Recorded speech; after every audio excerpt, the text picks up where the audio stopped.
नमस्कार सभी मित्रों को।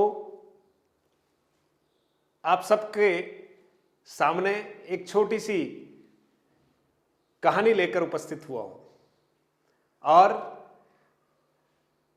कई लोगों के प्रश्न होते हैं मन में कि भाग्य बड़ा होता है या कर्म बड़ा होता है। हम भगवान श्री कृष्ण के अनुयायी हैं, उनका अनुसरण करने वाले हैं, उनकी कृपा हम पर है और उन्होंने कहा है कि कर्मण्येवाधिकारस्ते मा फलेषु कदाचन। लेकिन इस उक्ति पर भरोसा करना बहुत मुश्किल होता है, क्योंकि हम बिना फल की इच्छा के कोई भी कर्म प्रारंभ ही नहीं करते और उस स्थिति को प्राप्त करना इतना सरल नहीं होता है। मित्रों,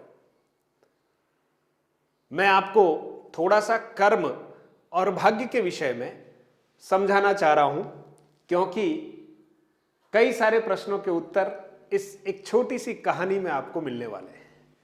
देखिएगा, मान लीजिए इसको कह रहा हूं कि मैं ये कर्म है और इसको कह रहा हूं कि ये भाग्य है।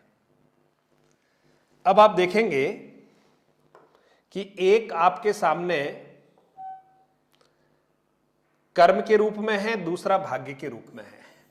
इसको मैं थोड़ा सा इस रूप में बड़ा कर देता हूं, आपको थोड़ा सा ढंग से समझ में आए। अच्छा, अब इसको मैं कह रहा हूं कर्म। ये कर्म है और ये भाग्य है। ये भाग्य है। संसार में बहुत सारे लोग हैं जो ये मानने वाले होंगे कि कर्म बड़ा होता है, महत्वपूर्ण होता है। ठीक है, भाग्य, यहां बहुत सारे लोग ये कहेंगे कि भाग्य बड़ा होता है।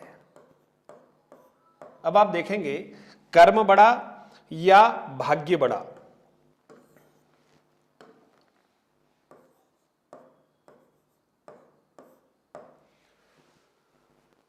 यहां आपको जो चित्र में दिखाई दे रहा है उसमें भाग्य को मैंने एक बिंदु के रूप में दर्शाया है और कर्म को आप देखेंगे कि बहुत बड़ा दर्शाया है। अब इस बात को इस तरह से समझिएगा आप कि ये बारूद का ढेर है। ये बारूद का ढेर है, ये बारूद है। ठीक है, और इसको मैं बता रहा हूं कि ये चिनगारी है, ये चिनगारी है। मैं आपसे प्रश्न पूछ रहा हूं कि अगर हमने कर्म को बारूद मान लिया और भाग्य को चिनगारी मान लिया, अब आप बताइए, क्या बारूद जो है सबसे ज्यादा महत्वपूर्ण है या क्या चिनगारी का कोई महत्व नहीं है? अब आप जरूर पशोपेश में हैं, क्योंकि आप ये महसूस कर रहे होंगे कि बिना चिनगारी के इतने बड़े बारूद का कोई उपयोग नहीं हो रहा है, और अगर हमारे पास चिनगारी है और बारूद का ढेर नहीं है तो इस चिनगारी का भी कोई महत्व नहीं है। बात को समझिए मित्रों, हम कर्म में भरोसा करें, भाग्य को भी कम नहीं आंक सकते।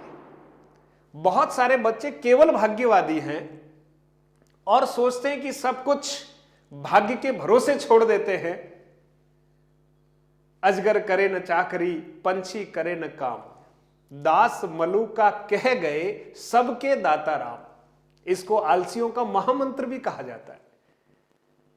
इसका अर्थ यह नहीं है कि हम कुछ नहीं करें, सब कुछ परमात्मा की ओर से हमें मिल जाएगा। अरे, परमात्मा ने हमको इतना बड़ा स्वस्थ शरीर दिया है और इस शरीर में बहुत चिंतनशील और सचेत सजग मस्तिष्क दिया है। तो फिर इतनी बड़ी रचना, क्योंकि हमें बहुत सहजता से ये मिली है, हमने ही तो सब आविष्कार किए हैं, हम ही तो देखिए इस टेक्नोलॉजी के माध्यम से आपसे मिल पा रहा हूं मैं, आप मुझसे जुड़ पा रहे हैं। ये सब किसने किया है? हमने किया है। और हमें किसने बनाया? परमात्मा की कृपा से हमारा ये मनुष्य शरीर हमको मिला है। तो आप सोच सकते हैं कि क्या हम कमजोर हैं?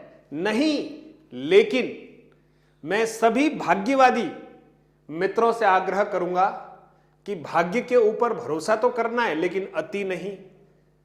और मैं सभी कर्मवादी मित्रों से भी आग्रह करूंगा कि कर्म को बहुत महत्व दें, लेकिन भाग्य भी अपने आप में एक महत्वपूर्ण आपके जीवन में एक रोल अदा करता है। तो फिर क्या करें कि इन दोनों का सम्मिश्रण हो जाए। आप देखते हैं जैसे परमाणु परीक्षण होता है, ठीक है, और आप देखते हैं कि एक प्रोटॉन न्यूट्रॉन जो भी इसके ऊपर प्रहार होता है और इसमें एक्सप्लोजन हो जाता है, विखंडन की प्रक्रिया शुरू हो जाती है। तो आप सोचिए मित्रों, हमें समय रहते कर्म करना प्रारंभ कर देना चाहिए। इस पूरी बात का सार यह है कि समय रहते हमें कर्म का क्या कर देना चाहिए? प्रारंभ कर देना चाहिए। कर्म का जब संचयन होगा, और आप देखिए सफलता कोई एक तरफ से या एक ही पहलू से हमें प्राप्त हो जाएगी, ऐसा नहीं है। हम बहुत अच्छे मन से दृढ़ संकल्प के साथ कर्म शुरू कर दें और परमात्मा की कृपा, या जिसको हम भाग्य कह सकते हैं, जिस दिन ये चिंगारी आपके इस कर्म रूपी बारूद के ढेर में प्रवेश कर जाएगी और आप देखेंगे संसार के सामने आपका सफलता रूपी जो एक विस्फोट होने वाला है, आप उसको देखकर स्वयं आश्चर्यचकित होंगे। लेकिन उसके पीछे कहीं न कहीं आपकी जो काली रातें हैं, जिनको आपने जग जग कर अपने इस यज्ञ में आहुतियों के निमित्त, जब पूरा संसार सोता है और आप अपने लक्ष्य को प्राप्त करने के लिए सजग थे, आपको बहुत अच्छा लगेगा। इसलिए आप सभी बहुत अच्छे से अपना कर्म करना शुरू कर दीजिएगा। और निश्चित तौर पर हम परमपिता की संतान हैं, एक ही पिता की संतान है। और जब एक पिता अपनी संतान को बहुत अच्छे से कार्य करते हुए, मेहनत करते हुए, सजगता के साथ, है ना, बहुत लगन के साथ जब तपस्या करते हुए देखता है, तो निश्चित तौर पर आप देखेंगे अभिभावक के मन में आपके प्रति एक अलग ही छवि बनती है। मन ही मन कई सारे आशीर्वाद उस हृदय से आपके लिए निकलते हैं। तो फिर हमारा परमपिता इतना निष्ठुर हो सकता है क्या? उनका भी हमें जरूर आशीर्वाद मिलेगा अगर हम बहुत मेहनत करते हैं। इसलिए कर्म प्रधान है, भाग्य भी कमजोर नहीं है। कौन किसको बड़ा माने या छोटा, मेरा यह मानना है कि जितना महत्व कर्म का है उतना ही महत्व किसका है? भाग्य का है। लेकिन भाग्य आपका बहुत अच्छा है, लेकिन कर्म का कोई संचित पुंज आपके पास नहीं है, तो वो परमाणु परीक्षण नहीं होने वाला है। इसलिए आप अभी से तैयार हो जाइए और अपने कर्म का संचयन कीजिए। और एक दिन जब सारे ग्रह और नक्षत्र आपके अनुकूल हो जाएंगे, आप देखेंगे उस कर्म में ये भाग्य रूपी चिंगारी प्रवेशित कर जाएगी और आपको दिव्य आलोक से आलोकित कर जाएगी। फिर आपको कौन पहचानने वाला, कौन नहीं पहचानने वाला, ये सब आपको कोई गिनती करने की जरूरत नहीं है। सब आपको पहचानेंगे। क्यों?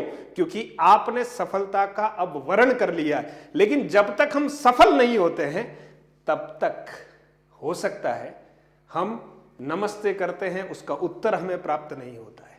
हम अपना अस्तित्व दिखाने का प्रयास करते हैं समाज में, लेकिन हो सकता है हमारे अस्तित्व को इतना अच्छी तरह से स्वीकार नहीं किया जाए। इसलिए तैयार हो जाओ साथियों, अपने कर्म का संचयन कीजिए, खुद पर भरोसा कीजिए।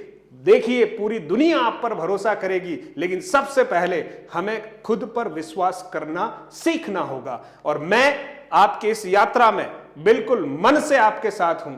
आइए मिलकर हम इस कर्म का संचयन करें और अपने भाग्य को अपने अनुकूल बदलें। जय हिंद, जय भारत।